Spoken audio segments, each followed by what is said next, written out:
평생 한 명의 아이도 낳지 않는 초저출산국. 아기 울음소리가 점점 사라지는 나라, 바로 대한민국의 이야기입니다. 올해 상반기 출생아 수는 14만 2천여 명으로 관련 통계 집계 이래 가장 낮은 수치를 기록했습니다. 오늘의 그래픽 뉴스, 출생아 역대 최저입니다. 통계청에 따르면 올해 1월부터 6월까지 전국 출생아 수는 14만 2,663명으로 지난해 같은 기간 대비 9.9% 줄었습니다.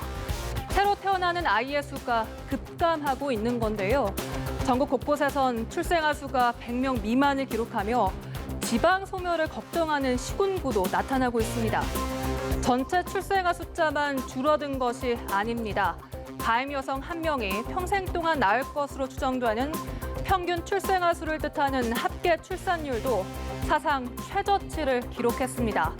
지난해 합계 출산율은 역대 최저인 0.92명으로 2018년 처음으로 한 명대가 무너진 뒤 2년째 계속되고 있는데요.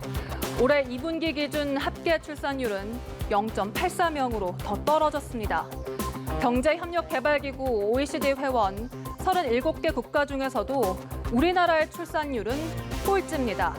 합계 출산율이 1명 미만인 나라로 유일한 건데요. OECD 회원국 평균 합계 출산율 역시 1.63명으로 0명대인 우리나라를 크게 웃돌고 있습니다. 국가별로 보면 이스라엘이 3.09명으로 가장 높고 멕시코와 터키, 프랑스 순입니다. 출생아 감소는 인구 자연 감소 현상으로 이어지고 있습니다. 올 상반기 사망자는 15만 2,401명으로 지난해 같은 기간보다 3.7% 늘었는데요. 올 상반기 출생아 수에서 사망자 수를 뺀 인구 자연 증가분은 마이너스 9,737명을 기록했습니다. 즉 인구가 감소했다는 이야기인데요. 올해는 출생아 수가 사망자 수보다 적은 데드크로스 현상이 확실시됩니다.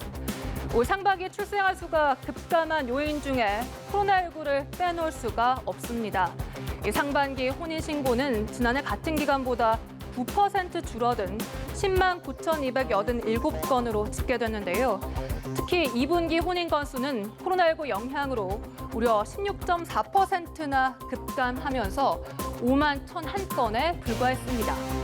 코로나19로 결혼 자체가 줄어든 데다 경제 상황이 악화돼 출산을 미루거나 포기하는 부부가 늘어나면서 출생아 역대 최저라는 기록에 영향을 미친 것으로 보입니다.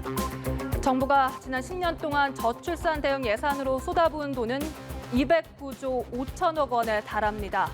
지난 2011년 이후 관련 예산을 연평균 20% 이상 늘려왔지만 출산율은 줄곧 뒷걸음질 치고 있는 상황인데요. 매년 수십조 원에 쏟아붓는 저출산 정책을 손봐야 한다는 지적이 나오는 이유입니다. 지금까지 그래픽 뉴스였습니다.